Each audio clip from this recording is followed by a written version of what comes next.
Some lessons in life come quiet and gentle. Others come at the end of a gun barrel in the dust of a forgotten street, when pride finally meets its reckoning. In the frontier town of Dustwater Ridge, young Clayton Reese thought respect came from being the fastest draw. He was wrong. His mistake was mocking Jedediah Cole, an old mountain man buying supplies, calling him a washed-up relic and dumping water over his head while the saloon laughed. But Jed's quiet, steel-grey eyes told a different story, one carved by war, wilderness, and survival. He didn't draw his weapon. He simply said, "Son, I've buried better men than you, but if it's a lesson you're asking for, I'll oblige." What happened at dawn would humble Clayton forever. Would the young gunslinger survive the lesson he so desperately needed? Before we continue, tell us where you're tuning in from. And if this story touches you, make sure you're subscribed. The morning sun rose over Dustwater Ridge like it had every day for the past 100 years. Slow, deliberate, painting the wooden storefronts in shades of amber and gold. It was the kind of light that made a man feel both small and eternal at the same time. A reminder that the land had been here long before any of them and would remain long after they were dust. The town itself sat in a shallow valley between two ridges of scrub pine and red rock, a way station for cattlemen, prospectors, and the occasional drifter looking to disappear into the territories. Main Street ran straight as a rifle barrel from the train depot on the east end to the cemetery on the west, a layout that had always struck Sheriff Tom Bellamy as a bit too honest about a man's journey through life.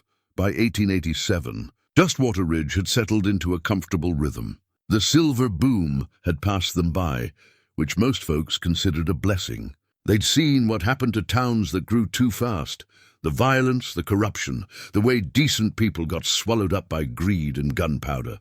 Here life moved at a pace a man could understand. You knew your neighbors, you paid your debts. And if you had a problem with someone, you settled it with words first and fists second. Guns were a last resort, not a first impulse. That philosophy had kept the peace for nearly a decade, ever since Tom Bellamy had pinned on the badge and made it clear that Dustwater Ridge wasn't going to be another Tombstone or Deadwood. The man was built like an oak barrel, solid, dependable, and harder to move than a mule in mud. He'd been a Texas Ranger before the arthritis in his knees convinced him to find a quieter line of work. And he brought with him a reputation that kept most troublemakers riding on through. But reputations, Tom knew, were only as good as the men who tested them. Clayton Reese had ridden into town 3 days ago on a black gelding that probably cost more than most families earned in a year. Everything about the young man screamed money and vanity, from his hand-tooled saddle to the ivory-handled pistol that hung low on his right hip. He couldn't have been more than 25, with the kind of angular good looks that made saloon girls giggle and barkeeps nervous. Word traveled fast in these territories. Tom had heard of Clayton Reese before he ever saw him. The young man had built himself quite the reputation down in Texas and across the Arizona territories. 8 confirmed kills in fair duels, plus rumors of a few more that weren't quite so fair. He was fast, there was no denying that. Fast and hungry for the kind of glory that got men killed before they were 30.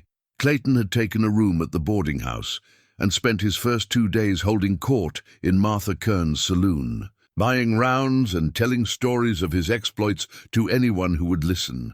The stories grew taller with each retelling, and the audience grew larger. Young men especially seemed drawn to him, fascinated by the romance of the gunfighter's life, the freedom and danger of it. Tom had watched it all with the weariness of a man who'd seen this play out too many times before.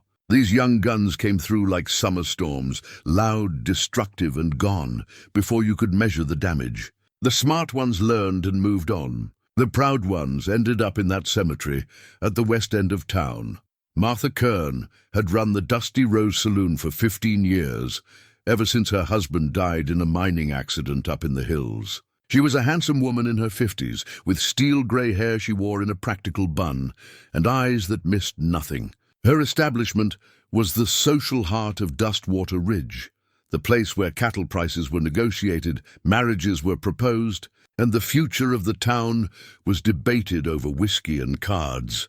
She didn't much care for men like Clayton Reese. She'd buried too many of them, watched too many young widows weep, seen too many children grow up without fathers. But she was a businesswoman first, and Clayton's money was as good as anyone's. She served him with professional courtesy and kept her opinions to herself, though her eyes told a different story when she looked at the young gunslinger. Samuel Cross ran the blacksmith shop next to the livery stable, and his hands showed the evidence of 30 years working with fire and iron.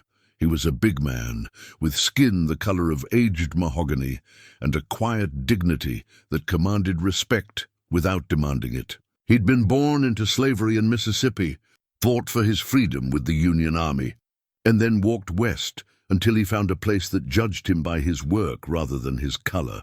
Dustwater Ridge wasn't perfect, no place was, but Samuel had built a good life here. He had a reputation as the finest blacksmith within 200 miles, a small house he'd built with his own hands, and a son named Tommy who was learning the trade. At 48 years old, Samuel had learned to read men the way he read metal, by testing their strength, feeling their weaknesses, and knowing exactly how much heat they could take before they broke. He'd watched Clayton Reese with the same critical eye he'd applied to a piece of questionable iron. Flash and shine on the surface. He'd thought, but what about the core? Time would tell, and time rarely lied. It was on the third morning that Jedediah Cole rode into town. He came from the high country, down through the pine forests where the air was thin and clean, and a man could go weeks without seeing another soul. His horse was a grey mare, aged but sturdy, with the kind of sure-footedness that came from years of mountain trails. The man himself looked to be in his 60s, though the wilderness had a way of making men look older than their years. Jedediah wore buckskin pants and a faded blue cavalry shirt, patched in places, but clean. His hat was wide-brimmed and weathered, his boots worn but well-maintained. He carried a rifle in a saddle scabbard and a revolver on his hip, but they looked like tools rather than ornaments, functional, practical, without a hint of show. His face was weathered like old leather, a crease deep around the eyes and mouth, and his hair hung grey and long beneath his hat. But it was his eyes that people noticed, steel grey and clear, with a depth that suggested he'd seen more than most men would see in 3 lifetimes. They were eyes that had looked on death and beauty, violence and peace, and had somehow managed to find a balance between them. He tied his mare to the hitching post outside the general store and walked inside with the easy gait of a man comfortable in his own skin. He bought coffee, flour, salt, a few other essentials, and paid in silver coin without haggling. He spoke politely to the shopkeeper, inquired about the trail conditions to the south, and thanked the man for his time. Then he walked down to the Dusty Rose Saloon. It was mid-morning, and the saloon was quiet except for a handful of early drinkers and Clayton Reese, who was playing cards with 3 young ranch hands who should have been working. Martha was behind the bar, polishing glasses and keeping a watchful eye on her establishment.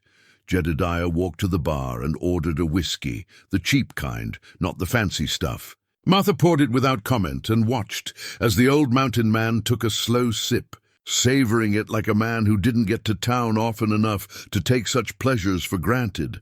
In his saddlebag, carefully wrapped in oilcloth, was the one thing Jedediah Cole valued above all else, a leather-bound Bible that had belonged to his wife, Sarah. Inside its pages were pressed wildflowers, each one marking a memory.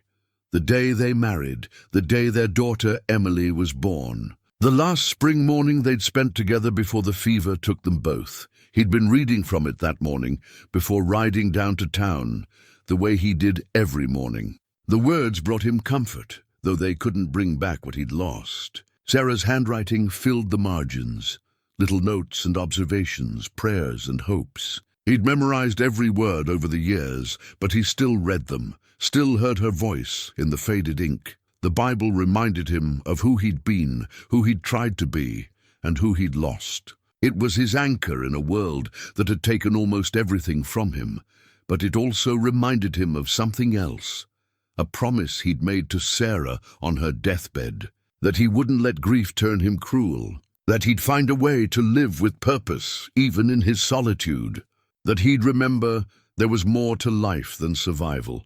He'd been trying to keep that promise for 15 years. Clayton Reese noticed the old man at the bar and smiled, the kind of smile a cat gives when it spots a mouse. He laid down his cards, pushed back from the table, and walked over with the swagger of a man who'd never been truly humbled. "Well now," Clayton said, loud enough for everyone to hear, "looks like the mountains just spit up a relic." The saloon went quiet. Martha's hand tightened on the glass she was polishing. Jedediah took another sip of his whiskey and said nothing. "I'm talking to you, old man," Clayton continued, stepping closer.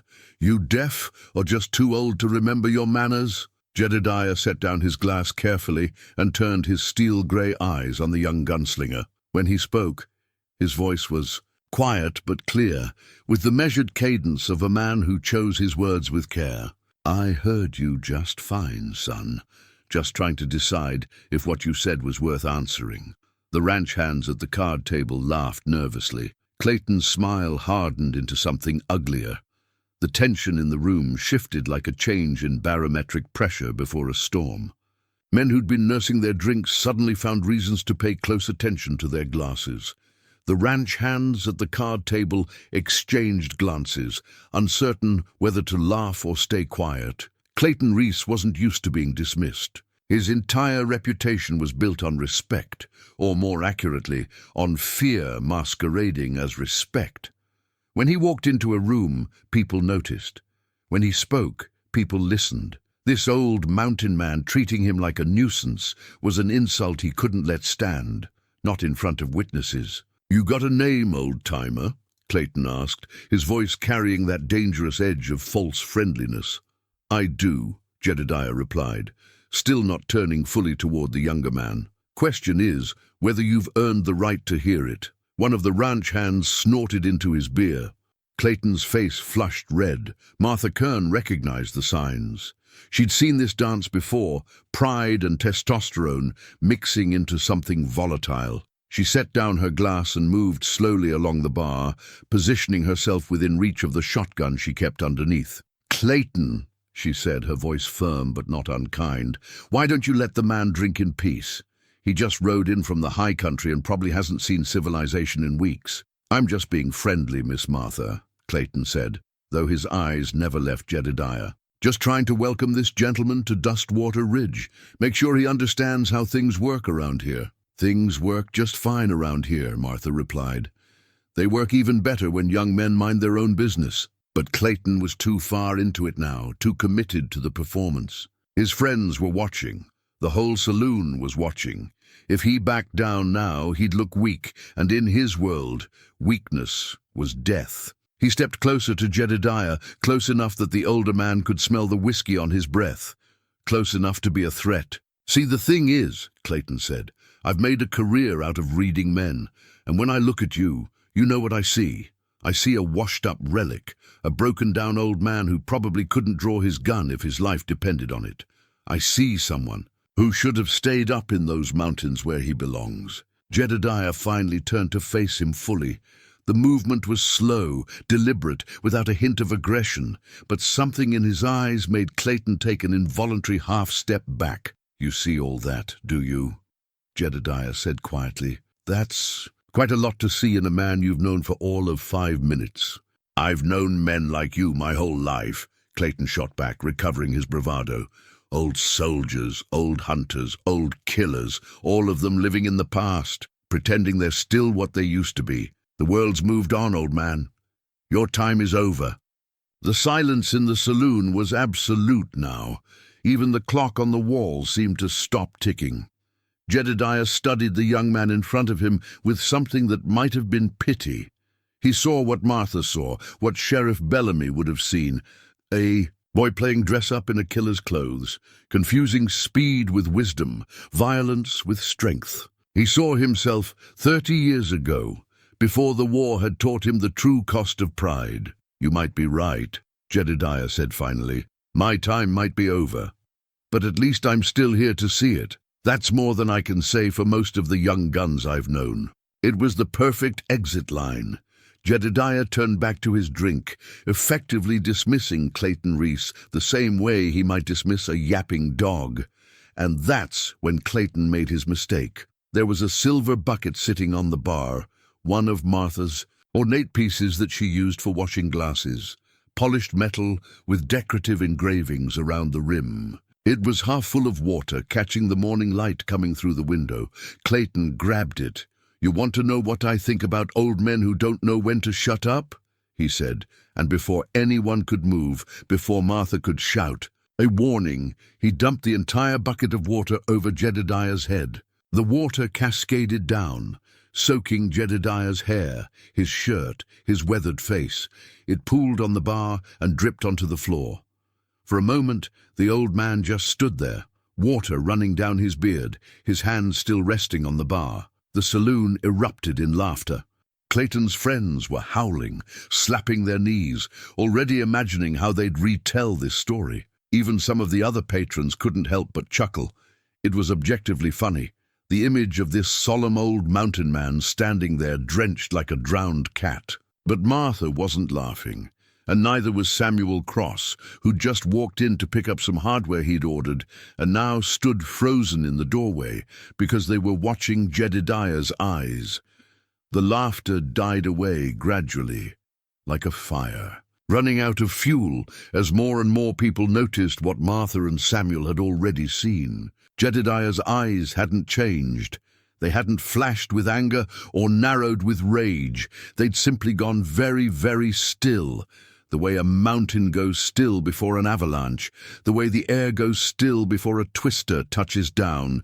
When Jedediah finally moved, it was to calmly wipe the water from his face with one hand. He did it slowly, methodically, like a man with all the time in the world. Then he turned to face Clayton Reese. "Son," he said, and his voice was so quiet that everyone had to strain to hear it, "I've buried better men than you. I've stood over their graves and said words for them. Some of them were friends, some were enemies, but every single one of them had one thing you don't have." "And what's that?" Clayton sneered, still riding high on the laughter. "The sense to know when they were standing on the edge of a cliff." Clayton's smile faltered. Something in the old man's tone, in the absolute certainty of it, cut through his bravado like a knife through butter. "Are you threatening me?" Clayton asked, his hand dropping reflexively toward his ivory-handled pistol. "I'm offering you a choice," Jedediah replied. He reached into his pocket slowly, giving everyone time to see that he wasn't drawing a weapon, and pulled out a handkerchief. He used it to wipe more water from his face, then folded it carefully and put it back. "You can apologize right now, buy me a new drink, and we'll call this a young man's foolishness. I'll ride on. You'll stay here, and we'll both live to be older and hopefully wiser." He paused, and the weight of that pause filled the room. "Or," Jedediah continued, "if you think you've got something to prove, if you think dumping water on a stranger makes you a big man, then we can settle this the way you seem to prefer settling things. But I want you to understand something first. If we go down that road, only one of us is walking back from it. And son, I've walked back from more roads than you've ever traveled." Clayton's face was red now, but it wasn't embarrassment anymore. It was anger, pure and hot. His hand was still hovering near his pistol, trembling slightly. "You're challenging me," he said, his voice rising. "You're actually challenging me to a draw?" "I'm giving you a choice," Jedediah repeated. "One you probably don't deserve, but I'm giving it anyway. Choose wisdom, boy. Choose to walk away." The silence stretched out. Everyone in the saloon was holding their breath, waiting to see which way this would break. Clayton looked around the room. He saw the faces watching him, some eager, some fearful, some carefully neutral. He saw the ranch hands at the card table, the men at the bar, Martha Kern with her hand under the counter, and he realized, with a cold clarity that cut through his anger, that if he walked away now, he'd never live it down. The story would spread. How? Clayton Reese got doused with water and then backed down from an old man. His reputation, everything he'd built, would crumble. Pride, as it often does, made the decision for him. "Dawn," Clayton said. "Main Street. We'll see who walks away." Jedediah closed his eyes for a moment, and something like sorrow passed across his face. When he opened them again, they were resigned. "So be it," he said quietly. "Dawn it is." He turned to Martha. "I apologize for the mess, ma'am, and for what's coming." Martha's voice was tight. "Jed, you don't have to do this. I gave him a choice," Jedediah said. "He made it." He walked toward the door, water still dripping from his clothes. As he passed Samuel Cross, the blacksmith spoke softly. "I know you, don't I? From before." Jedediah paused, looked at Samuel for a long moment, and nodded once. "Vicksburg. You were with the 3rd Colored Infantry, and you were the Union scout who got us out when we were surrounded. Long time ago." "Some things don't change," Samuel said. "I see you're still pulling fools out of the fire." Jedediah allowed himself a small, sad smile. "Trying to. Doesn't always work." He walked out into the bright morning, leaving a trail of water behind him. Clayton stood at the bar, his friends clustering around him, congratulating him, but their voices sounded hollow even to his own ears. He'd wanted a confrontation, wanted to prove himself, and now he had one. So why did he suddenly feel like he'd just made the worst mistake of his life? Sheriff Tom Bellamy heard about the challenge before Jedediah had made it halfway down Main Street. Bad news traveled faster than good in any town, and this was particularly bad news. He found Jedediah in front of the general store, untying his horse. "Jed," Tom said, and the familiarity in his voice made the old mountain man pause. "Been a long time, Tom Bellamy," Jedediah said, turning. "Heard you'd settled down here. Arthritis finally catch up with you?" "Among other things." "Listen, about what happened in the saloon, I know what you're going to say, Tom, and the answer is no. I haven't said anything yet. You're going to tell me to ride on. That it's not worth it. That Clayton Reese is just a fool kid who doesn't know better." Tom sighed. "He doesn't know who you are, Jed. If he did, he'd still be just as stupid," Jedediah interrupted. "Men like that don't learn from other people's mistakes. They only learn from their own." "I can't let this happen," Tom said. "Dueling is illegal. I'll arrest you both." "Then you'll have to do it," Jedediah said, "because I'm not backing down." That boy made a choice. Now he gets to live with it, however long that lasts. He swung up onto his horse, wincing slightly at the stiffness in his back. "Dawn, Tom. I'll be there. If you want to arrest me afterward, I won't fight you. But this has to happen first." "Damn it, Jed." But Jedediah was already riding away, heading out toward the hills where he'd set up camp.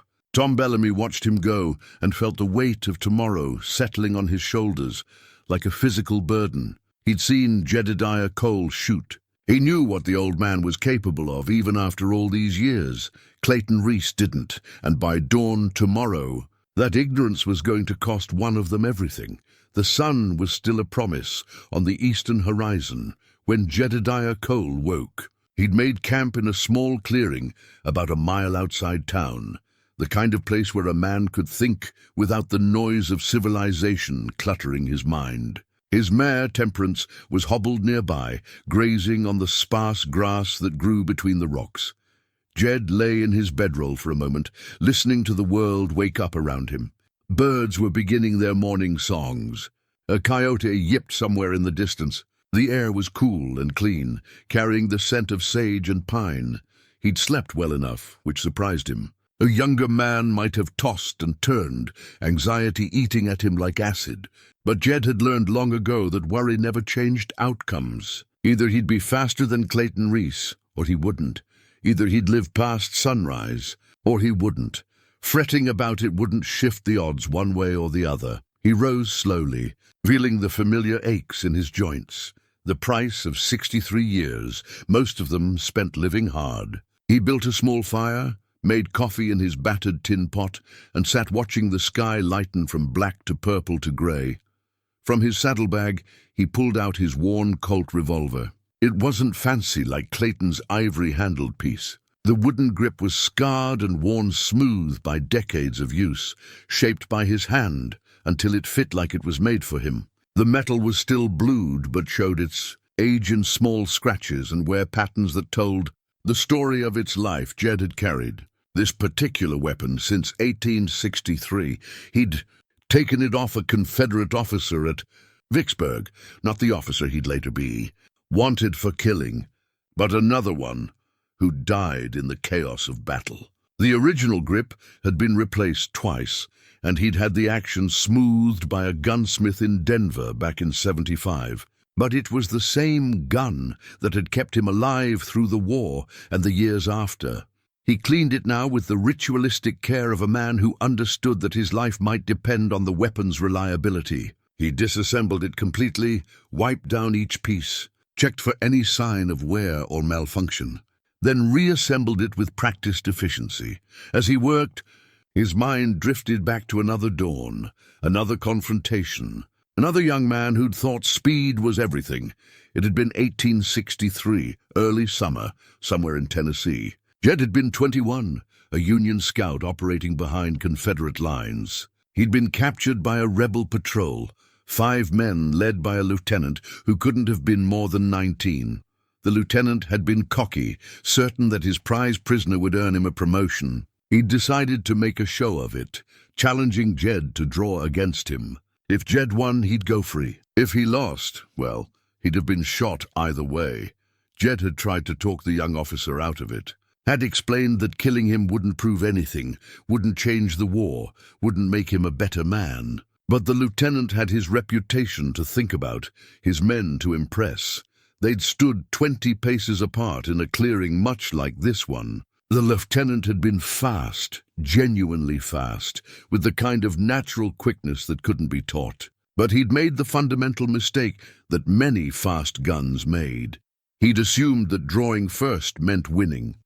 Jed had let him clear leather first, had waited that extra fraction of a second that seemed like an eternity. Then he'd drawn and fired in one smooth motion, not at the lieutenant's chest, but at his gun hand. The shot had hit the young officer's wrist, spinning the pistol away and leaving him alive but disarmed. The other Confederate soldiers had been so shocked they'd forgotten to shoot. Jed had used that moment to disappear into the woods, running hard, their bullets chasing him, but never quite catching up. He'd often wondered what happened to that lieutenant. Had he learned from the experience? Had he gone home after the war and told his children about the Union scout who'd spared his life? Or had pride driven him to keep fighting until someone less merciful put him down? Jed would never know. The war had been full of such moments, brief intersections of lives that then scattered like buckshot, never to converge again.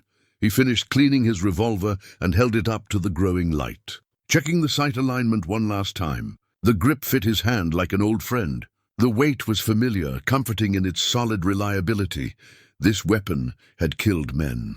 He didn't know exactly how many, didn't keep count the way some soldiers did. But each one was burned into his memory, their faces, their last words, the way they fell. He carried them with him, a weight that iron and gunpowder couldn't measure. He didn't want to add Clayton Reese to that collection. The young man was a fool, but he was a young fool. There was still time for him to learn, to grow, to become something better than a reputation carved in gun smoke. If Jed killed him, that potential would die too, all the years Clayton might live, all the lessons he might learn, all the good he might do. But if Jed didn't kill him, would Clayton learn anything at all? Or would he just chalk it up to luck and go on challenging other men until someone put him down permanently? These were the questions that followed a man who lived by the gun.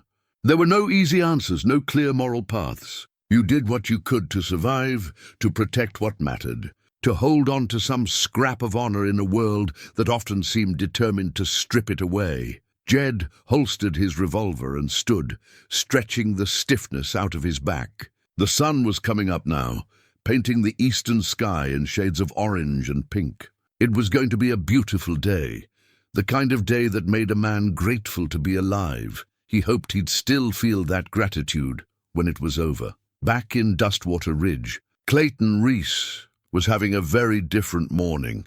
He'd spent most of the previous evening in the saloon, drinking with his admirers and replaying the confrontation with Jedediah. With each retelling, the story grew. The old man had been more insulting, more aggressive, more deserving of what was coming to him. Clayton's courage grew with each glass, his confidence inflating like a balloon. But now, in the cold grey light before dawn, alone in his room at the boarding house, the confidence had sprung a leak. His hands were shaking as he tried to button his shirt. The ivory-handled pistol that usually felt so right on his hip now seemed heavy, awkward. His mouth was dry despite the 3 glasses of water he'd forced down. Trying to flush the whiskey from his system, he stood in front of the small mirror and tried to see himself the way others saw him, the fastest gun in the territory, the man who'd never lost a draw, the legend in the making. But the face staring back at him looked young and scared and very, very mortal. What did he really know about Jedediah Cole? Nothing, except that Sheriff Bellamy had seemed worried. Except that Samuel Cross had recognized him from some old military action. Except that Martha Kern had called him Jed, like she knew him, like maybe he was more than just some random mountain man. Clayton had made it a point not to ask questions. Ignorance had seemed like armor. If he didn't know who Jedediah was, then Jedediah couldn't be anyone important. But now that ignorance felt like a noose tightening around his neck. He strapped on his gun belt, checking the fit, making sure the holster hung right. His hands were steadier now, muscle memory taking over. He'd practiced this draw 10,000 times, had executed it successfully in 8 real confrontations. His speed was legitimate. He wasn't some fraud who'd built a reputation on lies. But speed wasn't everything. He knew that intellectually, had been told it by older gunfighters who'd survived long enough to share wisdom. But he'd never really believed it, never really understood it in his bones. He had a feeling he was about to learn that lesson the hard way. Clayton walked downstairs to find the boarding house owner, Mrs. Chen, already awake and making breakfast. She looked at him with something like pity. "There's still time to apologize," she said quietly. "No shame in it. More shame in dying for pride." "I can't," Clayton said, and was surprised by how true it was. "Everyone knows. If I back down now—" "You'll be alive," Mrs. Chen interrupted. "Alive matters more than pride, young man. Pride won't keep you warm when you're 6 feet under." But Clayton just shook his head and walked out into the pre-dawn darkness. Main Street was already lined with people. Word had spread fast, and it seemed like half the town had turned out to watch. Some looked excited, eager for the spectacle. Others looked grim, resigned to witnessing another senseless death. Sheriff Bellamy was there, standing in the middle of the street, his face carved from stone. When he saw Clayton, he walked over. "Last chance," Tom said. "I can still stop this. Arrest you both, let you cool off in a cell, sort this out when tempers have settled." Clayton wanted to say yes. God, how he wanted to say yes. But he looked at the crowd, at the faces watching him, and knew he couldn't. "No, Sheriff," he said. "This has to happen." Tom studied him for a long moment, then nodded slowly. "On your head, then." The sun was just touching the eastern ridge when Jedediah Cole rode into town. Jedediah studied Clayton for a long, measuring moment. The young man sat across from him, vulnerable without his gun, his pride stripped away, asking not for revenge or redemption, but for guidance. It was the last thing Jed had expected. "I'm not sure I've got much to teach," Jed said finally, "and I'm not sure you want to learn what I know." "Try me," Clayton said. Jedediah sighed and poured them both more coffee. "All right. First lesson, a gun is a tool. Nothing more. You treat it with respect, you maintain it properly, and you only use it when there's no other option. Take yours out." "I don't have it," Clayton admitted. "I left it with Martha." A small smile crossed Jed's face. "Smart. Tomorrow, bring it. We'll start with the basics. How to clean it, how to maintain it, how to check for wear and malfunction. You know how to shoot, but do you know how to care for your weapon?" "I clean it after I use it," Clayton said defensively. "That's not the same thing." Jedediah picked up his own Colt and held it out. "This gun is 42 years old. It's been through a war, 20 years of mountain living, and more fights than I care to remember. And it still fires true, because I treat it like my life depends on it." "Because it does." He turned it over, showing Clayton the wear patterns on the grip. See these marks? Each one tells a story. Where my hand sits, how I draw, how much pressure I apply. A gun becomes an extension of yourself, but only if you respect it enough to understand it. Clayton looked at the weapon with new eyes. His own ivory-handled pistol was beautiful, expensive, but he'd never thought of it as anything more than a tool for winning fights. He'd never considered that it might have its own character, its own needs. What's the second lesson? He asked. Patience, Jedediah said, holstering his weapon. You rushed your shot this morning because you were focused on being first. But first doesn't mean anything if you miss. In a real fight, you get one chance, maybe two if you're lucky. You make that chance count by taking the time to aim, even if it's just a fraction of a second. Fast and accurate beats fastest and wild every single time. He leaned back against a rock, his eyes distant with memory. I had a daughter once, Emily, smartest little girl you ever saw, curious about everything. When she was about 6, I started teaching her how to fish. Clayton sensed he should stay quiet. Let the old man talk. She wanted to catch a fish right away. Couldn't understand why we had to sit still and wait. Kept jerking the line, splashing the water, scaring everything away. Finally, I told her a story about hunting. How the best hunters aren't the fastest or the strongest, but the ones who know how to be still. How patience is a kind of strength that most people never learn. Jedediah pulled out his Bible from his saddlebag, and Clayton saw the pressed wildflowers tucked between its pages. She made me this, Jed said softly, touching one of the flowers. Picked it herself, pressed it in a book for a week, then gave it to me before I left for a trapping expedition. Said it would remind me to be patient like we'd talked about. He closed the Bible carefully and wrapped it back in its oilcloth. 6 months later, she was dead. Her and her mother both scarlet fever. I wasn't there, didn't even get to say goodbye. The pain in his voice was raw, immediate, as fresh as if it had happened yesterday instead of 15 years ago. I'm sorry, Clayton said, and meant it. So am I, Jedediah replied. Every day. But Sarah, my wife, she made me promise something before she passed. That I wouldn't let grief make me cruel. That I'd remember there was still good in the world, still reasons to be gentle, even when the world wasn't gentle to me. He looked at Clayton directly. That's why I didn't kill you this morning. Not because you didn't deserve it. You probably did. But because Emily would have wanted me to give you a chance. Because Sarah would have believed you could be better than you were. Clayton felt tears stinging his eyes. I don't know if I can be what they'd want. None of us know, Jedediah said. We just try. That's all any of us can do. Try to be a little better than we were yesterday and hope it's enough. They sat in comfortable silence for a while, the morning stretching toward afternoon. Finally, Jedediah stood and stretched. Go back to town, he said. Talk to Samuel Cross about working at his forge. Honest work will do you more good than any lesson I can teach. Tomorrow morning, come back with your gun, and we'll start the practical lessons. But understand, I'm not teaching you to be a better killer. I'm teaching you to be a better man who happens to know how to use a gun. What's the difference? Clayton asked. The difference is everything, Jedediah replied. A killer uses the gun to define himself. A man uses the gun only when he has to and regrets it every time. Clayton mounted his horse, feeling lighter than he had in years, despite the weight of what he'd learned. As he turned to leave, he paused. Mr. Cole, Jed, thank you. For this morning, for this conversation, for... He gestured helplessly, unable to find words for what he was grateful for. Don't thank me yet, Jedediah said with a slight smile. Wait until you've spent a few days learning patience. You might hate me by the end of it. Clayton rode back to Dustwater Ridge slowly, thinking about pressed wildflowers and the weight of grief, and the difference between being fast and being right. The sun was high now, the day warm and promising.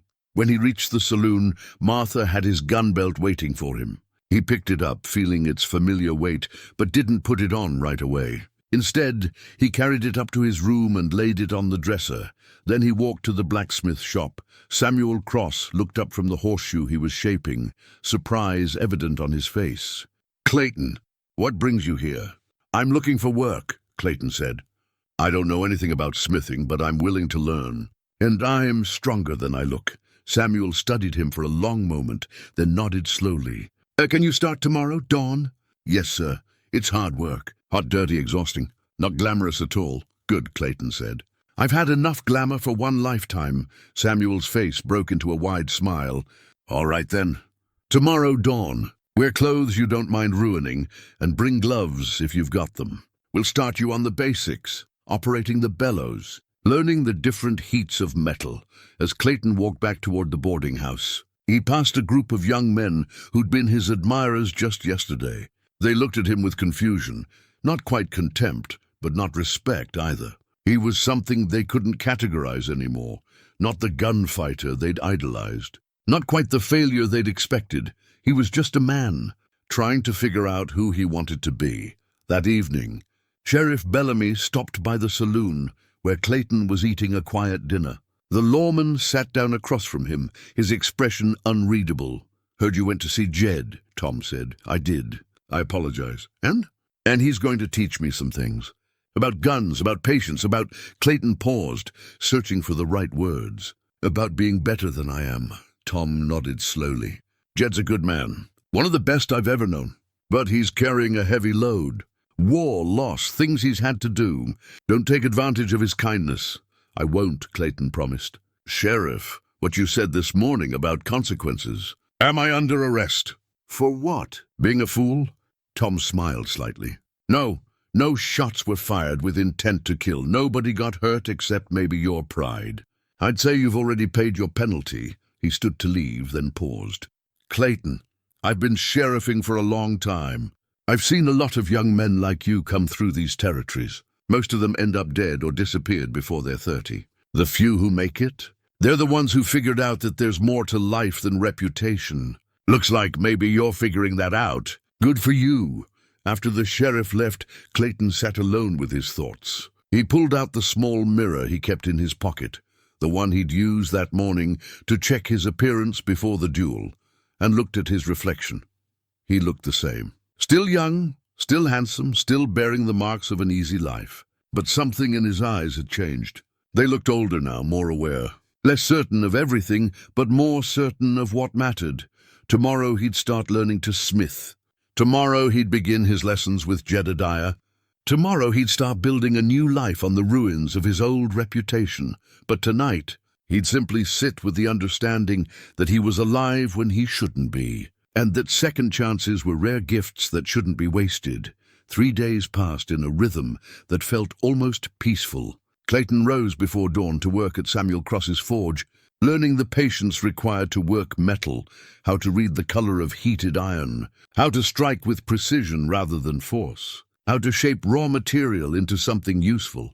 The work was brutal, and by the end of each day, his hands were blistered and his arms ached. But it felt honest in a way that gunfighting never had. In the afternoons, he'd ride out to Jedediah's camp for lessons that were less about shooting and more about awareness. How to read terrain, how to move quietly, how to assess threats before they became threats. Jed taught through stories more than instruction, tales from his war days and mountain years that always seemed to contain some kernel of practical wisdom. The town had begun to accept this new version of Clayton Reese. He wasn't the celebrated gunfighter anymore, but neither was he the humiliated fool. He was just a young man learning a trade, and there was a dignity in that simplicity. On the 4th morning, everything changed. 3 riders came into Dustwater Ridge just after sunrise. They moved with the casual confidence of men who were used to getting what they wanted. Their horses fresh and well-fed, their weapons prominently displayed. They tied up outside the sheriff's office and walked inside without knocking. Sheriff Tom Bellamy was having his morning coffee when they entered. He set down his cup slowly, his lawman's instincts already alert. These weren't drifters or cattlemen. These were hunters. The leader was a man in his 50s, with iron-gray hair and a face carved by weather and cruelty. He wore a long coat despite the warming day, and his eyes were the color of old ice. "Sheriff," he said, not quite making it a greeting. "Name's Ezra Dalton. These are my associates, Cobb and Hendricks." Tom nodded at each man in turn, cataloging details. Cobb was younger, maybe 30, with nervous hands and a poorly maintained weapon. Hendricks was older, steady, professional. A career bounty hunter if Tom had to guess. What brings you to Dustwater Ridge? Tom asked. Though he had a sinking feeling he already knew, Ezra pulled a folded paper from his coat and laid it on Tom's desk. Looking for a man. Goes by the name Jedediah Cole. Tom's blood ran cold. He picked up the paper, already knowing what he'd find. A wanted poster, faded and worn, but still legally valid. The image was old, showed a younger Jedediah with darker hair and fewer lines, but the eyes were unmistakable. Where'd you get this? Tom asked, stalling. Federal Marshal's office in Denver. Been tracking this man for near on 6 months now. Ezra leaned forward. He's wanted for the murder of a Confederate officer during the war. Captain Marcus Dalton. My brother! Tom read the poster more carefully. The details were sparse but damning. Jedediah Cole, Union scout. Wanted for the killing of Captain Marcus Dalton in Atlanta, Georgia, April 1865. The reward was substantial. $500, a fortune for most men. This is 22 years old, Tom said. War's been over for more than 2 decades. Murder doesn't have a statute of limitations, Ezra replied. And family debts don't expire, so this is revenge, not justice. Ezra's smile was cold. In my experience, Sheriff, they're usually the same thing. Tom set down the poster.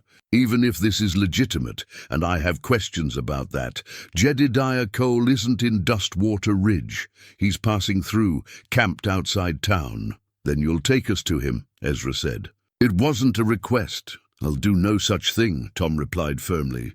If you have legal business here, you'll conduct it legally. That means filing proper paperwork, giving the accused a chance to respond, and letting the law take its course. Hendricks spoke for the first time, his voice surprisingly cultured. Sheriff, we're not looking to cause trouble. But we've tracked this man across 3 territories. We're not leaving without him. You'll give us 24 hours, Ezra added. Time for Cole to settle his affairs, say his goodbyes. Then we're taking him, alive if he comes peacefully, dead if he doesn't. That's more courtesy than my brother got. Tom stood, his hand resting near his gun. I'm not helping you hunt down a man in my jurisdiction. You want Cole, you go through me first. We hoped you'd be reasonable, Ezra said, standing as well. His associates remained seated, relaxed but ready. 24 hours, Sheriff. After that, we're coming for him whether you like it or not. They walked out, leaving the wanted poster on Tom's desk like a death sentence. Tom immediately sent word to Samuel Cross, who passed it along to Clayton. Within an hour, most of the town knew that bounty hunters were after Jedediah Cole. Clayton was the one who rode out to warn him. He found Jed breaking camp, preparing to head deeper into the mountains for a few days of hunting. The old man looked up as Clayton approached, immediately reading the urgency in his face. Trouble? Jed asked. 3 men rode into town this morning, Clayton said, dismounting. Bounty hunters. They have a warrant for your arrest. Murder of a Confederate officer during the war. Jedediah's face went very still. Ezra Dalton? You know him? I know the name. His brother Marcus was a captain I killed in Atlanta, spring of '65. Jed sat down slowly on a rock, suddenly looking every one of his 63 years. It wasn't murder, not in any real sense. Marcus Dalton was about to execute 30 civilians, men, women, children, who'd been accused of aiding the Union. I stopped him. By killing him. By shooting him when he refused to stand down. It was the end of the war. Hell, Lee surrendered a week later. Marcus was just looking for one last chance to spill blood, to punish someone for the South's defeat. I couldn't let him do it. Clayton absorbed this. So you saved those people? I did. And I've carried Marcus Dalton's death with me ever since, along with all the others. Jed looked at the wanted poster Clayton had brought. I knew this might catch up to me someday. Knew that war justice and real justice don't always align. Sheriff Bellamy says they've given you 24 hours, Clayton said. After that, they're coming for you. Then I've got 24 hours to get gone, Jedediah replied, standing. I'll head north into the high country. They'll never find me up there. Or, Clayton said slowly, you could fight. Jedediah looked at him sharply. Fight! Boy, did you learn nothing from what I taught you? Running from a fight you don't need is the smartest thing a man can do. But this isn't a fight you don't need, Clayton argued. You saved 30 innocent people. You were following your conscience, doing what was right. That's not murder, that's heroism. The law doesn't always see it that way. Then the law is wrong. Clayton's voice was passionate now, the fervor of a convert. You spared my life when you had every right to take it. You've been teaching me about honor, about standing for something. Well, I'm standing now with you. Jedediah studied the young man for a long moment.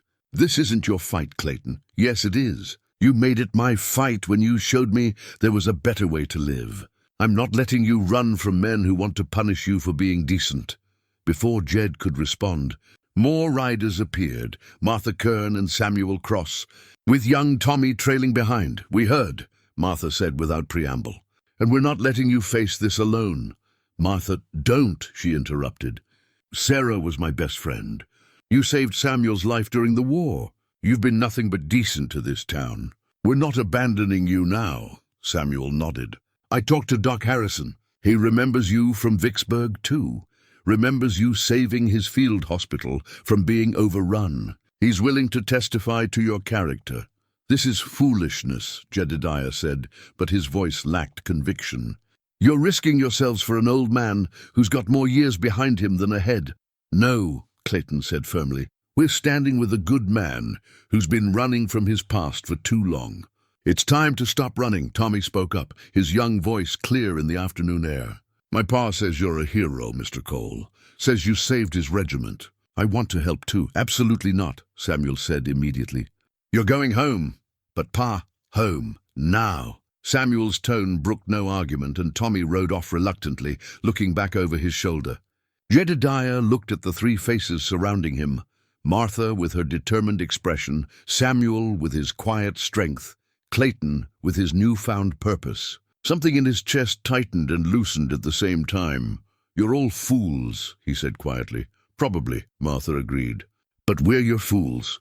So stop arguing and let's figure out how to handle this. They rode back to town together, planning as they went. Sheriff Bellamy met them in his office, and they spent the rest of the afternoon going over options, legal precedents, and tactical considerations. The wanted poster lay on Tom's desk, a reminder of how the past never truly released its grip. But as Jedediah looked at the people around him, people willing to stand with him despite the risk, he felt something he hadn't felt in 15 years. He felt like maybe he'd found a reason to stop running. That evening, Doc Harrison arrived at the sheriff's office with news. He'd been going through his old military records and had found something, correspondence from General William Sherman himself, commending Jedediah Cole for his actions in Atlanta and recommending him for a Medal of Honor. The medal was never processed, Doc explained, spreading out the yellowed papers. War ended, bureaucracy got confused, and it fell through the cracks. But the intent was clear. Sherman wanted you recognized for saving those civilians. Tom examined the documents carefully. This could change everything. If we can prove Jed was acting on orders, or at least with command approval, it won't matter to Ezra Dalton, Jedediah interrupted. He's not here for justice. He's here for revenge. His brother is dead, and someone needs to pay. Then we make him understand, Clayton said. We show him who you really are. And if that doesn't work? Jed asked. The room fell silent. They all knew the answer. If Ezra Dalton wouldn't be reasoned with, then there would be violence. And violence, no matter how justified, always came with a cost. Martha stood and walked to the window, looking out at Main Street. Jed, do you still have Sarah's Bible? Always, he replied, pulling it from his coat. The pressed wildflowers were visible between the pages. Then remember what she made you promise. About not letting grief and anger make you cruel. Martha turned back to face him. That applies to Ezra Dalton, too. He's lost a brother, just like you lost a wife and daughter. He's in pain, and pain makes people do desperate things. Are you suggesting I sympathize with a man who wants to hang me? I'm suggesting, Martha said gently, that maybe there's a way through this that doesn't end with more people dead. You taught Clayton that. Now maybe you need to remember it yourself. Jedediah closed his eyes and pressed his hand to the Bible, feeling Sarah's memory like a physical presence. She had always believed in the possibility of redemption, of understanding, of mercy even in the hardest moments. "All right," he said finally. "We try it your way first. We talk to Dalton, show him the documents, make him understand what really happened. But," he looked around the room, "if that doesn't work, if he comes with violence, then we defend ourselves." "Agreed," everyone nodded. "Then we've got until dawn tomorrow to prepare," Tom said. "Martha, your saloon is the most defensible position in town. If it comes to a fight, that's where we'll make our stand." As they dispersed to make their preparations, Clayton lingered behind with Jedediah. "Are you scared?" the young man asked. "Terrified," Jed admitted.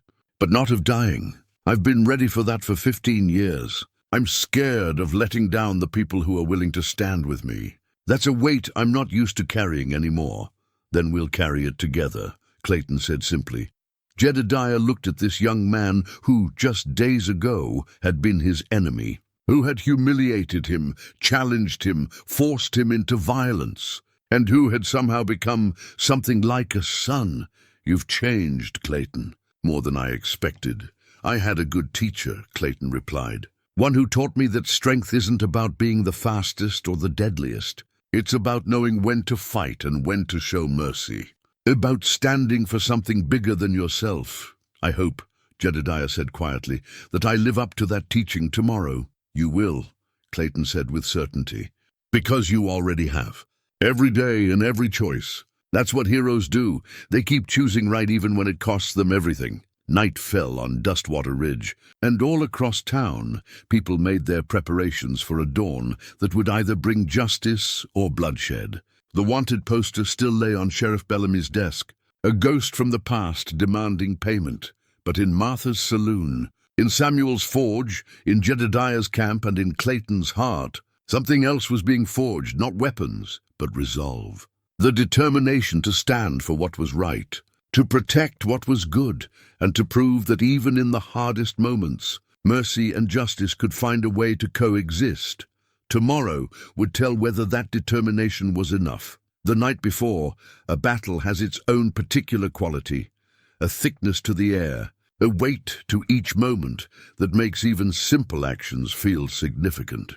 Martha's saloon became the center of preparation, transformed from a place of leisure into something approaching a fortress. Samuel Cross worked through the evening at his forge, creating specialized pieces that could serve as defensive barriers. He hammered out thick iron plates that could be propped in windows, fashioned brackets that could hold makeshift barricades, and crafted heavy horseshoes that, in a pinch, could be used as improvised weapons. His hammer rang out in the darkness, like a metronome counting down to dawn. Young Tommy had disobeyed his father's orders to stay home. He appeared at the forge around midnight, sheepish but determined. "Pa, I know you told me to stay away, but you're your father's son," Samuel interrupted, not unkindly. "Stubborn and loyal to a fault. All right, you can help. But you stay behind the barricades, and if shooting starts, you get down and stay down. Understood?" "Yes, sir," Tommy said, relief evident in his voice. They worked together, father and son. Preparing for a fight neither wanted but both understood was necessary. At the saloon, Martha organized supplies with the efficiency of a military quartermaster. She filled barrels with water, for drinking, for putting out fires, for tending wounds. She gathered every medical supply Doc Harrison could spare, setting up a makeshift infirmary in the back room. She prepared food that could be eaten quickly and rationed carefully if a siege lasted longer than expected. Clayton helped her move furniture, creating firing positions behind overturned tables and reinforced corners. His time in the saloon as a gunfighter had been about performance and ego. Now, working alongside Martha to protect the place, he understood it differently, as a community space worth defending, a gathering point that represented something larger than individual glory. "You don't have to do this," Martha told him as they wedged a heavy oak table against the front window. "This isn't your fight. You could leave town, come back when it's over. I thought about it, Clayton admitted. Thought about it hard, but Jed stood his ground for me when he didn't have to. I figure turnabout is fair play. Martha studied him in the lamplight. You've grown up, Clayton Reese. Sarah would have liked you, I think. She always believed people could change if they wanted to badly enough. I didn't want to, Clayton said quietly. That's the thing. I had to be forced to it, had to be humiliated and broken down before I could see there was another way. That doesn't make me noble. It makes me slow to learn. Better slow than never, Martha replied. She paused in her work, looking around at the transformed saloon. I built this place after my husband died. Built it with my own hands and my own money. Made it into something that mattered to people. If Ezra Dalton thinks he can come in here and take what's mine, take what's ours, he's got another thing coming. There was steel in her voice. The kind of strength that came from surviving loss and choosing to build something beautiful anyway. Sheriff Tom Bellamy spent the night reviewing every legal precedent he could find. He drafted documents, prepared statements, and composed letters to the territorial governor and federal marshal's office. If this went wrong, if blood was spilled, he wanted a clear record of who was in the right and who had forced the issue. But he also cleaned his guns, checked his ammunition, and made sure his deputy, a young man named Pete Garrison, who'd been visiting family in the next county, knew what was happening and what might be required of him. Doc Harrison set up his office for casualties, praying he wouldn't need any of his preparations, but unwilling to be caught unprepared. He laid out surgical instruments, prepared bandages, and sterilized everything he could. He'd been a field surgeon during the war, had seen what bullets did to human bodies, and he knew that even a minor gunfight could produce devastating injuries. Jedediah spent the night at his camp, but sleep was impossible. He sat by his fire, Sarah's Bible in his lap, reading passages by the flickering light. Her handwritten notes in the margins spoke to him across the years, reminders of grace, thoughts about forgiveness, questions about justice and mercy that she'd wrestled with herself. One note in particular caught his attention, written beside the story of David sparing Saul's life. Sometimes the hardest strength is choosing not to use the power you have. Real courage is mercy when vengeance would be easier. Jed traced the words with his finger, feeling the slight texture where Sarah's pen had pressed into the paper. She'd written this while he was away on a hunting trip, had been thinking about him and his work as a scout during the war. She'd known what he'd done, what he was capable of, and she'd loved him anyway, but she'd also challenged him to be better than his worst capabilities. He thought about Marcus Dalton, the man he'd killed all those years ago. Marcus had been ready to execute civilians, women, children, old men who couldn't possibly threaten the Confederate cause. There had been madness in his eyes, the kind of broken rage that war sometimes produced in men who couldn't process defeat. Jed had tried to talk him down, had begged him to let the civilians go, to see that the war was over, that killing them would serve no purpose. But Marcus had laughed and ordered his men to ready their rifles, so Jed had shot him. Clean and quick, a bullet to the chest that had dropped him before he could give the final order. The other Confederate soldiers had been so shocked that Jed had been able to scatter them with a few warning shots, giving the civilians time to escape. He'd saved 30 lives that day, and he'd paid for it ever since. First in the formal charges that had been filed, then in the years of running, and now in Ezra Dalton's quest for vengeance.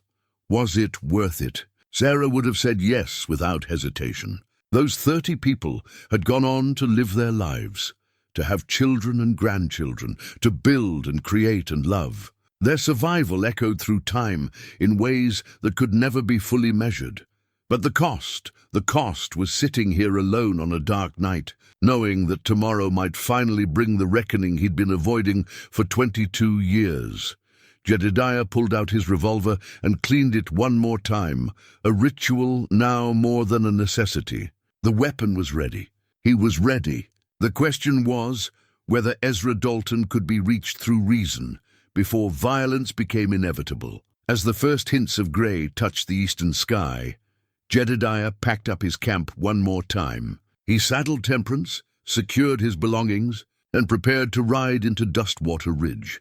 If things went badly, if he didn't survive the day, at least his horse would be ready for whoever needed her next. He mounted up and paused, looking back at the clearing where he'd spent the last several days. It had been a good camp, peaceful and quiet, the kind of place where a man could think. He'd miss it. Then he turned Temperance toward town and rode slowly through the pre-dawn darkness. The town was already awake when he arrived.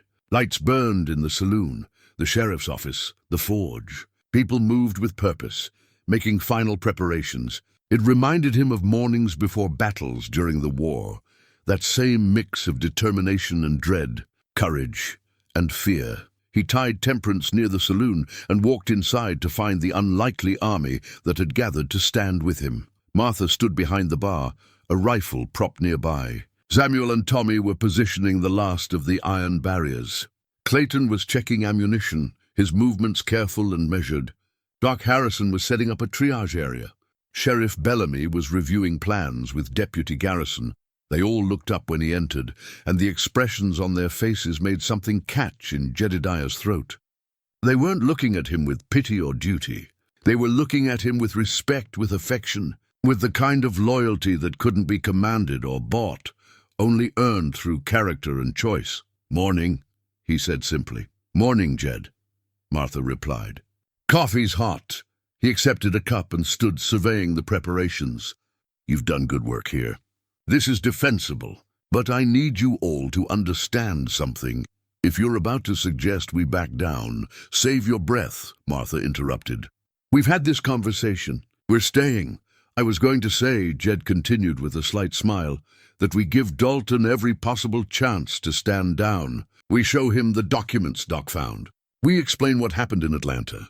We appeal to his better nature if he's got one. Violence is the last resort, not the first." "Agreed," Tom said. "I've got the military commendations ready to show him. If he's reasonable at all, they should be enough to make him reconsider. And if he's not reasonable," Clayton asked. "Then we defend ourselves," Jed said firmly. "But we defend, we don't attack. We give warning shots. We aim to disarm, not to kill. We remember that Ezra Dalton is a man in pain, not just an enemy to be eliminated." Samuel nodded approvingly. "You sound like a preacher, Jed." "I sound like a man who's tired of killing," Jed corrected. "I've buried too many people, people I killed, people I loved, people who died because of choices I made. If we can end this day without adding to that count, I'll consider it a victory, regardless of what else happens." They settled in to wait, positioned behind their barricades, weapons ready but not eager. The sun rose slowly, painting Main Street in shades of gold and shadow. Birds sang their morning songs, oblivious to the human drama about to unfold. At precisely 7 o'clock, Ezra Dalton and his 2 associates appeared at the end of Main Street. They rode slowly, 3 abreast, their hands near their weapons, but not drawing them. It was a show of force without open aggression, a message that they were prepared for violence but not yet committed to it. Sheriff Bellamy stepped out of the saloon, hands clearly visible and empty. "Mr. Dalton, before this goes any further, I've got some documents you need to see. Things that put what happened in Atlanta in a different light." Ezra reined in his horse about 50 feet away. "I'm not interested in excuses, Sheriff. My brother is dead, and the man who killed him is going to answer for it." "It's not excuses," Tom insisted. "It's evidence. Official military correspondence from General Sherman himself recommending Jedediah Cole for a Medal of Honor for his actions that day. He saved 30 civilian lives, Dalton. Your brother was about to execute them, and Jed stopped him. "My brother was a Confederate officer doing his duty," Ezra shot back. "Your brother was about to murder women and children," Jedediah called out from the saloon doorway. He stepped into view, unarmed, his hands raised. "I knew him, Ezra. I talked to him that day. He was broken, destroyed by the war, and he wanted to take it out on innocent people. I gave him every chance to stand down. He refused." Ezra's face was hard as stone. "So you killed him?" "So I stopped him," Jed corrected. "I did what had to be done to save innocent lives, and I've carried that choice with me every day since. I'm sorry your brother died, truly sorry. But I'm not sorry I saved those 30 people. Noble words, from a wanted man. Maybe, Jed acknowledged, but they're true words. You've been hunting me because you think it'll bring you peace, that revenge will heal the wound of losing your brother. But it won't, I know, because I lost my wife and daughter to fever, and no amount of anger or blame could bring them back or make the pain less. Something flickered in Ezra's eyes. Recognition. Perhaps, or the first crack in his certainty. I'm willing to face whatever consequences come, Jed continued, stepping further into the street. If there's a fair trial, if the law demands it, I'll submit.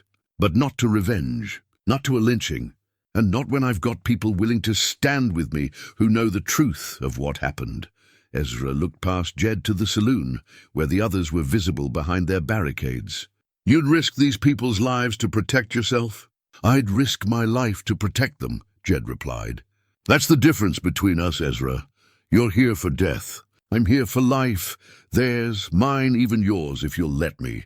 The moment stretched out, taut as a bowstring. Cobb and Hendricks watched their boss, waiting for a signal. Sheriff Bellamy had his hand near his gun. Inside the saloon, Clayton held his breath. Then Ezra Dalton reached into his coat. Everyone tensed as Ezra's hand disappeared into his coat. Clayton's finger tightened on his trigger. Samuel shifted his weight, ready to move. Even Tommy, crouched behind the bar despite his father's protective positioning, held his breath. But Ezra didn't pull out a gun. He pulled out a piece of paper, another wanted poster, but this one was different. Newer, with official stamps and signatures. You want to talk about the law? Ezra said, his voice bitter. Here's the law. This warrant was issued 6 months ago by a federal circuit judge. It's not some Confederate revenge fantasy. It's official United States justice. Your General Sherman might have wanted to give Cole a medal, but the judge looked at the facts and called it murder. He threw the paper toward Tom, who picked it up and examined it carefully. His face went pale. Jed, Tom said quietly, this is legitimate. It's got all the proper seals, proper signatures. And it doesn't say anything about the civilians, nothing about the context. It just says you killed a superior officer while operating under his command. That's a lie, Jedediah said flatly. I was never under Marcus Dalton's command. I was a Union scout attached to Sherman's division. Dalton was a Confederate captain. Tell that to the judge, Ezra replied. The warrant says you were a deserter who'd switched sides. Says you killed Dalton to cover up your treason. That's completely false, Doc Harrison called out from the saloon. I have records proving Jed's service record. He was a decorated Union scout, never a deserter, Ezra shrugged. Then bring your evidence to the trial. After I bring Cole in, Hendricks spoke up, his voice calm and professional. Mr. Dalton, if there's evidence that the warrant is based on false information, we should investigate that before making an arrest. I've been a bounty hunter for 20 years.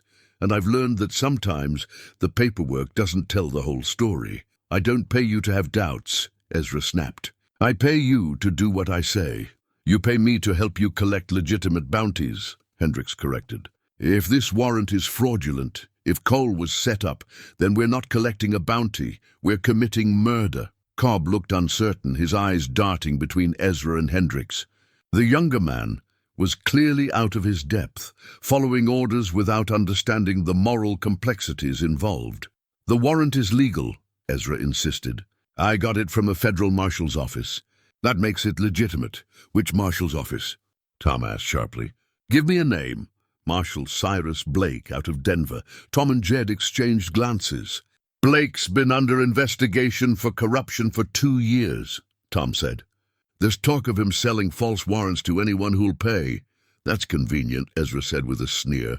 Very convenient. You're going to stand there and tell me that everyone involved in prosecuting Cole is corrupt? That it's all just a conspiracy against a poor, innocent scout? I'm telling you, Jedediah said, stepping closer, that someone lied to you, used your grief and your anger to turn you into a weapon against an innocent man. The question is, are you willing to consider that possibility? Or are you so committed to revenge that the truth doesn't matter anymore? Ezra's face flushed red. You killed my brother. I stopped your brother from committing a massacre, Jed corrected. And if you were honest with yourself, if you really looked at who Marcus was in those final days of the war, you'd know I'm telling the truth. You'd know he'd been changed by the violence, twisted by the defeat. You'd know he wasn't the brother you remembered anymore. How dare you? I dare because it's true, Jedediah interrupted. Because I've seen what war does to men, seen how it breaks some people beyond repair. Marcus Dalton was one of those men. And I'm sorry for that, sorry for your loss, sorry for the waste of it all. But I won't apologize for saving innocent lives. Ezra's hand dropped to his gun. I've heard enough. Then you've made your choice, Jed said quietly. From his saddlebag, he pulled out a small wooden box and opened it. Inside, wrapped in cloth, was a medal, the Congressional Medal of Honor that Doc Harrison had found buried in military archives and had retrieved through official channels. This arrived last night, Jed said, holding it up so the morning sun caught the metal and made it shine. Took 22 years, but the military finally processed Sherman's recommendation. This is official recognition for my actions in Atlanta, for saving those 30 civilians, for stopping your brother from committing a war crime. The sight of the medal seemed to shake something loose in Ezra. For the first time since he'd ridden into town, doubt crossed his face. That doesn't change anything, he said. But his voice lacked its earlier certainty. It changes everything, Hendricks said firmly. The older bounty hunter dismounted and walked toward Tom. Sheriff, may I see that medal and the accompanying documentation? Tom handed over the papers Doc had brought.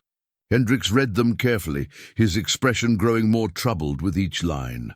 Mr. Dalton, he said finally, I won't be part of this. These documents are official, signed by General Sherman himself and countersigned by the War Department. If Cole murdered Captain Dalton, he wouldn't have been recommended for the nation's highest military honor.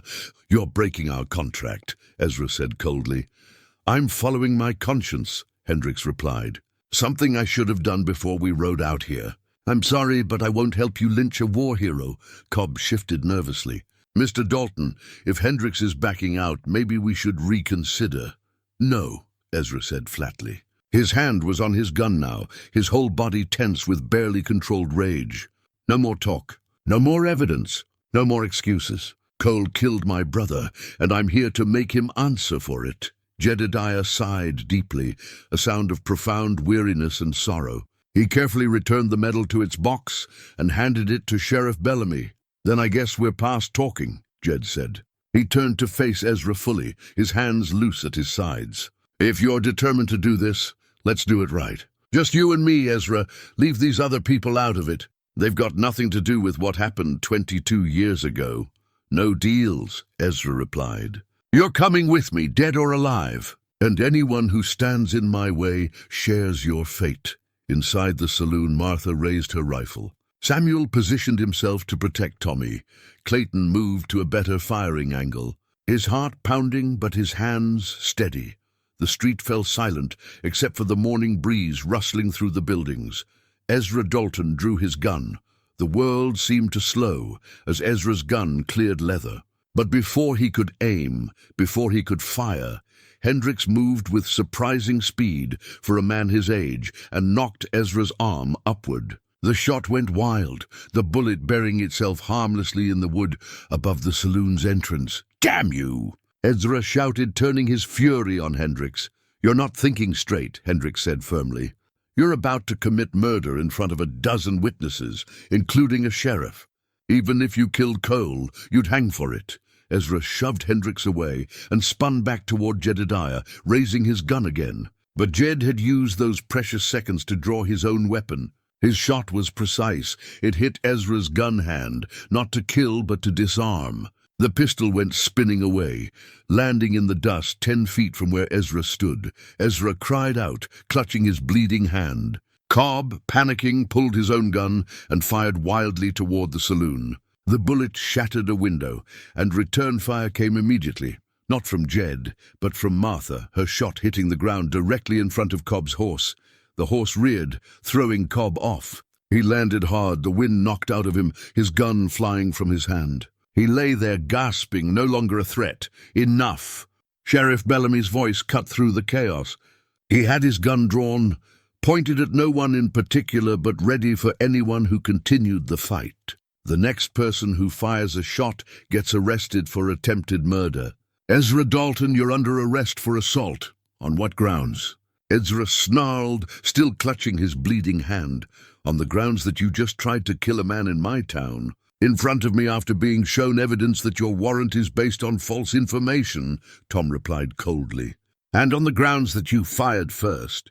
Making this aggravated assault at minimum, Deputy Garrison emerged from cover and began moving toward Cobb, ready to take him into custody. My hand, Ezra said, his voice tight with pain. He shot my hand. In self-defense, Tom pointed out. After you fired first. Doc Harrison will tend to it after we get you secured. Jedediah holstered his weapon and walked slowly toward Ezra. The older man stood over him, and there was no triumph in his expression, only sadness. I didn't want this, Jed said quietly. Any of this. I just wanted to drink my whiskey and be left alone. You killed my brother, Ezra repeated, but the fire had gone out of his voice. He just sounded tired now, defeated. I stopped your brother from killing innocents, Jedediah corrected for the final time. And I've carried that burden every day since. But I won't be punished for doing what was right. Not by a corrupt warrant and not by your need for revenge. He reached down. Ezra flinched. But Jed simply picked up the silver bucket that Martha had brought out earlier, now filled with clean water. The same bucket that had started this whole confrontation days ago. He tore a strip from his shirt and dipped it in the water, then handed it to Ezra. For your hand, Jed said. Until Doc can see to it properly. Ezra stared at him, incomprehension and anger, and something like shame warring in his eyes. Finally, he took the cloth and pressed it to his bleeding hand. Why? Ezra asked. Why help me after what I tried to do? Because that's what decent people do, Jedediah replied. They help, even when it's hard, even when the other person doesn't deserve it. Sarah, my wife, she taught me that. Said that mercy wasn't about what people deserved, but about who you chose to be, regardless of what they did. He looked at the bucket in his hands, remembering the humiliation of having water dumped over his head, remembering how that moment had set everything in motion. Funny thing, Jed continued, this bucket started out as a symbol of disrespect. Then it became part of our defenses. Now it's being used to tend wounds. I guess objects don't have fixed meanings. They become what we make of them. Martha came out of the saloon, her rifle still in hand but pointed at the ground. She looked at the bucket and smiled slightly. Everything comes full circle if you wait long enough, she observed. Doc Harrison emerged with his medical bag and knelt beside Ezra. Let me see that hand. You're lucky. Looks like the bullet went clean through without hitting bone. You'll heal, though you might have trouble with fine motor control for a while. As Doc worked, Sheriff Bellamy and Deputy Garrison secured both Ezra and Cobb. Hendricks stood apart, his expression thoughtful. Sheriff, he said, I'd like to make a full statement about how this warrant was obtained. I've got correspondence with Marshal Blake that might be relevant to an investigation into his practices. Appreciated, Tom replied. We'll get that documented. Clayton emerged from the saloon, his gun still in his hand, but his finger off the trigger. He looked at Jedediah with something like awe. You shot to wound again, he said. Even when he was trying to kill you, force should be proportional to the threat, Jed replied. He was dangerous, but he wasn't evil. Just hurt and angry. Death would have been too much. Most men wouldn't have made that distinction in the heat of the moment. Most men, Jedediah said quietly, aren't trying to live up to a promise they made to someone they loved. Sarah asked me not to let grief make me cruel. That applies to his grief as much as mine. Samuel Cross came out with Tommy, both unharmed. The blacksmith surveyed the scene, the disarmed bounty hunters, the broken window, the blood in the street, and shook his head. Could have been worse, he observed. Could have been better, Martha countered. But I suppose this is what passes for a good outcome when violence is involved. Nobody dead. The bad guys under arrest and the good guys still standing. Young Tommy looked at his father. Pa, is it really over? This part is, Samuel replied. But there'll be trials, investigations, paperwork. Justice doesn't end when the shooting stops. That's when it begins. Ezra, his hand now bandaged, looked up at Jedediah. You really saved 30 people. I did. And my brother Marcus, he really was going to execute them? He was, Jed confirmed. I'm sorry, Ezra. I'm sorry the war broke him. Sorry that you lost him. Sorry that you spent years chasing revenge for something that wasn't murder. But mostly I'm sorry that you wasted so much time on hate when you could have been building something good with your life. Ezra didn't respond, but something in his expression shifted. Not acceptance, not yet, but perhaps the first crack that might eventually lead to understanding. As the prisoners were led away to the jail, Jedediah stood in the middle of Main Street, the morning sun warm on his face. He felt exhausted, wrung out, but also strangely lighter. A weight he'd been carrying for 22 years had finally been set down. Clayton approached and stood beside him in comfortable silence. Finally, the young man spoke. You kept your promise to her. To Sarah, I tried, Jed replied. That's all any of us can do. Try to be who the people we loved believed we could be. Martha joined them, the silver bucket still in her hand. I think I'll put flowers in this, she said thoughtfully. Let it represent new beginnings instead of old conflicts. I'd like that, Jedediah said. Sarah always loved wildflowers. The three of them stood together as Dustwater Ridge returned slowly to its normal rhythms. The excitement was over. The threat had passed. Life would go on, as it always did, carrying the scars of conflict, but not defined by them.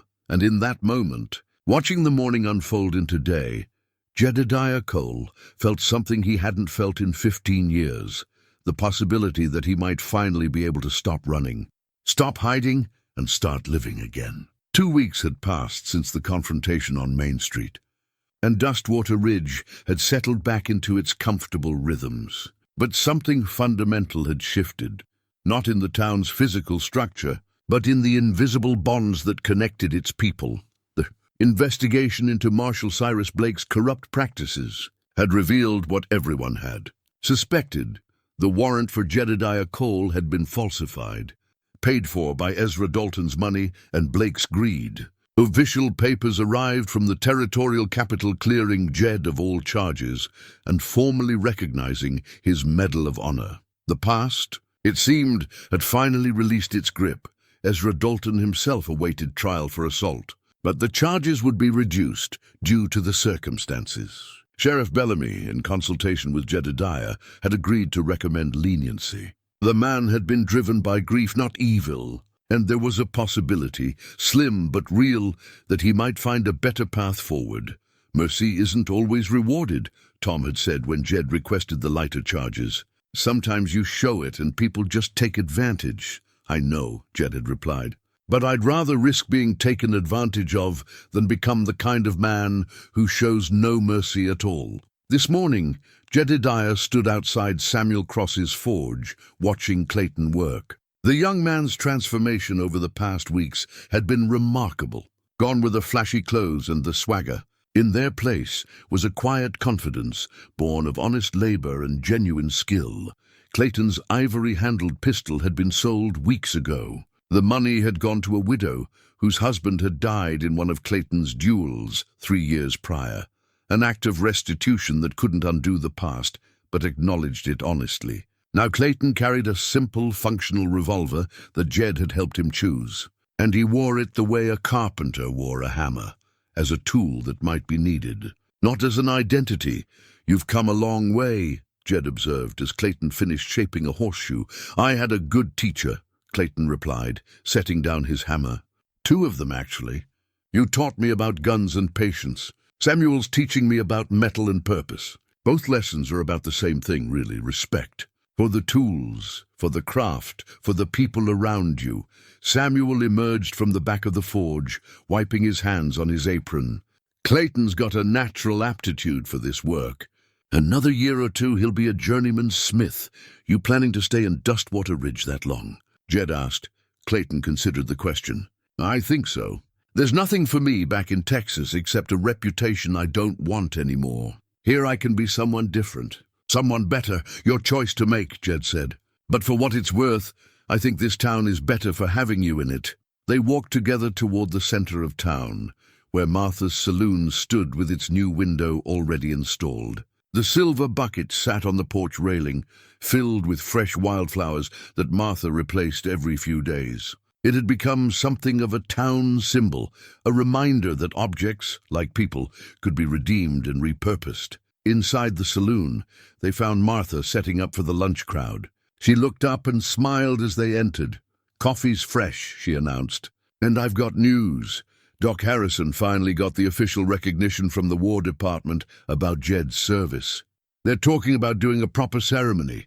Maybe get the territorial governor to come present the medal officially." "I don't need a ceremony," Jed protested. "Too bad," Martha replied cheerfully. "You're getting one anyway.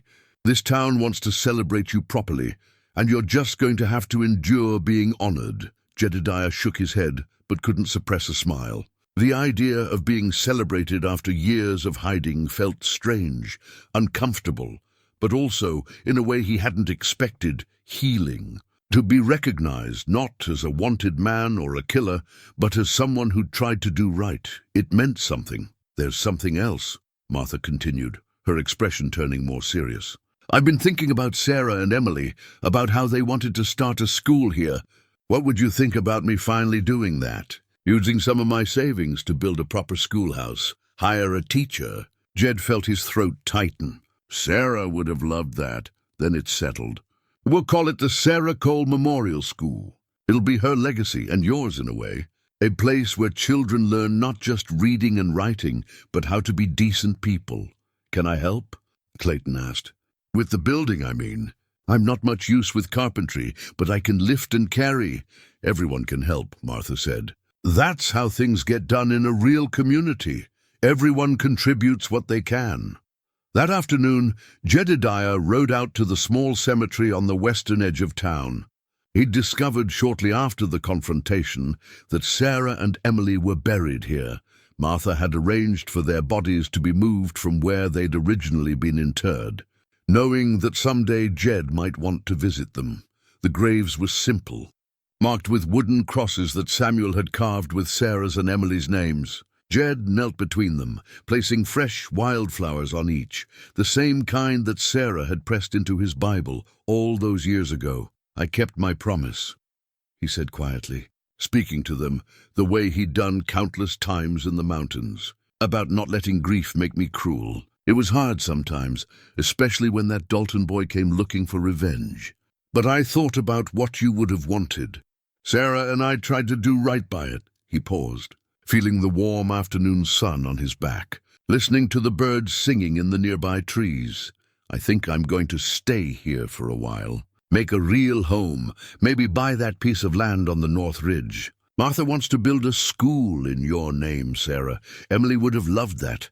A place where kids can learn and grow and become good people." A breeze rustled through the grass, and Jed chose to interpret it as approval. "I miss you both. Every day. But I'm learning to live with the missing instead of running from it. That's progress, I suppose. That's healing." He stood slowly, his knees protesting the movement, and took one last look at the graves. "I'll be back next week," he promised. "And the week after that. No more running. No more hiding. Just living as best as I know how." As he walked back to where Temperance waited, Clayton rode up on his own horse. The young man had taken to accompanying Jed on these visits, respecting the quiet but offering companionship. For the ride back to town, they rode together in comfortable silence until they reached the ridge. Overlooking Dustwater Ridge, the town spread out below, them small, unremarkable, but filled with people who'd stood together when it mattered. People who'd chosen loyalty over safety, principle over convenience. "You know," Clayton said thoughtfully, "a month ago, I would have said this town was boring. Nothing exciting ever happens here, nobody famous, no real action. But I was wrong. This is where real life happens, people taking care of each other, standing up for what's right, building things that last." "That's wisdom talking," Jed observed. "You're growing up, Clayton." "I'm trying," Clayton replied. "Still got a long way to go, but at least now I know which direction I'm headed." They rode down into town as the afternoon stretched toward evening.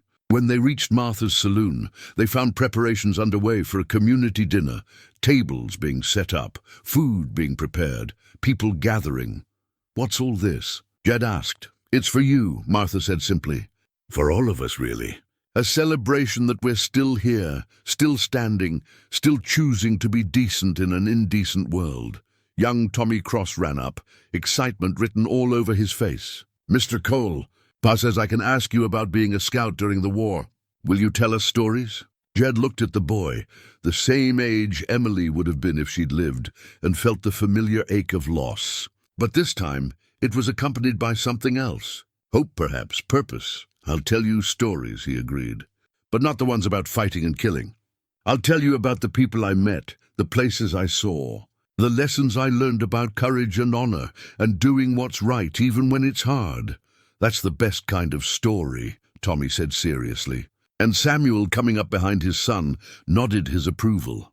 As the evening settled in and the community gathered, Jedediah found himself surrounded by people who'd become something more than neighbors.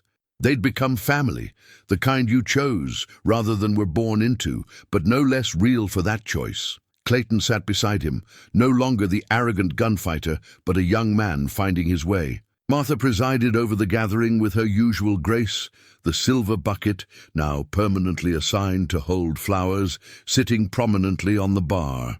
Samuel and Tommy worked together, the older man teaching the younger through example and patience. Sheriff Bellamy raised his glass in a toast. "To Jedediah Cole, a man who showed us that doing right doesn't mean being perfect.